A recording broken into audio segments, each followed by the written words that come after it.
He wouldn't be playing, the dashing, debonair leading man parts. Pat Goodwin has a serious eye for talent. One day you can be in an equity call for Wicked or some other Broadway musical or play that's running where you see up to 250, 300 people a day auditioning for that show. The 2006 graduate of Drew works at Telsi & Company, a casting office in New York, and says he never could have predicted he'd be working here.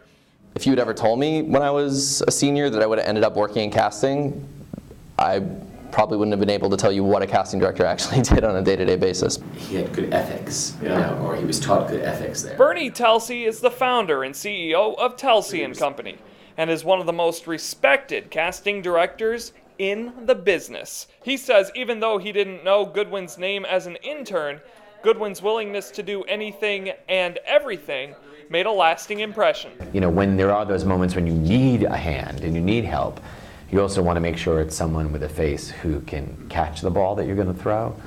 And he was that kind of guy. So much so that then you kept throwing more balls at him and he kept catching them. So when Telsi had an opening for a personal assistant, he says Goodwin was a natural fit. 5 years later, Goodwin is now a casting associate. He helps the company cast musicals like Wicked, Rent, Hairspray, and more recently, Spider-Man.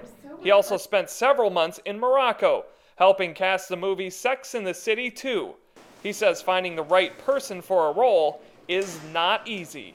I feel like it is something that is kind of inherent in people who have a love and experience in the performing arts. I think that that's something that Drew really gave me the opportunity to learn about. As a double major in political science and theater, Goodwin says Drew made him well-rounded and says Drew's theater department really opened up his eyes to a new world.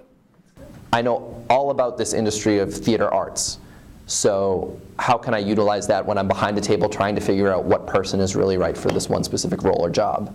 And it really is something that I think about all the time. And he uses all the help he can get as he sorts through hundreds, all in an effort to find the perfect fit. In New York for Drew University, I'm Ted Johnsen.